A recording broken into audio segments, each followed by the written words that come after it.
KGNA Kottayam ജില്ലാ കമ്മിറ്റിയുടെ നേതൃത്വത്തിൽ ജില്ലയിലെ സർക്കാർ നഴ്സുമാർ ജില്ലാ കളക്ടറേറ്റിലേക്ക് വിവിധ ആവശ്യങ്ങൾ ഉന്നയിച്ചുകൊണ്ട് മാർച്ചും ധർണയും സംഘടിപ്പിച്ചു. കേന്ദ്ര സർക്കാർ കേരളത്തോട് തുടരുന്ന സാമ്പത്തിക അവഗണന അവസാനിപ്പിക്കുക, രോഗികളുടെ എണ്ണത്തിനനുസരിച്ച് നഴ്സുമാരുടെയും ജീവനക്കാരുടെയും തസ്തിക സൃഷ്ടിച്ച് നിയമനം നടത്തുക, ക്ഷാമബത്ത കുടിശ്ശിക അനുവദിക്കുക, ശമ്പള പരിഷ്കരണ നടപടികൾ ആരംഭിക്കുക, മെഡിസേപ്പ് അപാകതകൾ പരിഹരിച്ച് തുടർച്ച ഉറപ്പാക്കുക, തസ്തിക പുനഃക്രമീകരണം നടത്തി നഴ്സുമാരുടെ റേഷ്യോ പ്രൊമോഷൻ നടപ്പിലാക്കുക, കിടത്തി ചികിത്സയുള്ള എല്ലാ ആശുപത്രികളിലും 8 മണിക്കൂർ ജോലി നടപ്പിലാക്കുക, PFRDA നിയമം പിൻവലിക്കുക തുടങ്ങിയ വിവിധ ആവശ്യങ്ങൾ നഴ്സുമാർ ഉന്നയിച്ചു.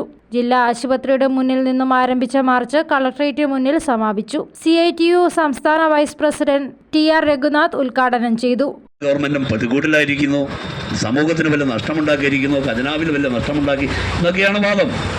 നമ്മൾ ആലോചിക്കേണ്ട ഒരു കാര്യം എന്ന് ചോദിച്ചാൽ, നമുക്ക് പരിചയമില്ലാത്ത ഒരു അസുഖം പടർന്നു പിടിച്ച സന്ദർഭത്തിൽ എന്ത് ചെയ്യണമെന്നറിയാതെ പകച്ചു നിൽക്കുന്ന സന്ദർഭത്തിൽ ആ പകപ്പിനെ നേരിടുന്നതിന് വേണ്ടിയാണ് നമ്മൾ ആദ്യമായി PPE കിറ്റിനെ ആശ്രയിച്ചത്, മാസ്കിനെ ആശ്രയിച്ചത്. ഇതെല്ലാം നിങ്ങളുടെ ഓർമ്മയിലുണ്ടാവും. അപ്പോൾ ഇതിൻ്റെ മാർക്കറ്റിൽ ഈ സാധനം ലഭ്യമാണോ? ജില്ലാ പ്രസിഡന്റ് രാജശ്രീ M അധ്യക്ഷത വഹിച്ചു. സംസ്ഥാന സെക്രട്ടേറിയറ്റ് അംഗം രാജു VR, സംസ്ഥാന കമ്മിറ്റി അംഗങ്ങളായ ജയശ്രീ CC, സിന്ധു KV, ജില്ലാ വൈസ് പ്രസിഡന്റ് അമ്പിളി ജെയിംസ് എന്നിവർ പ്രസംഗിച്ചു. News bureau, Kottayam.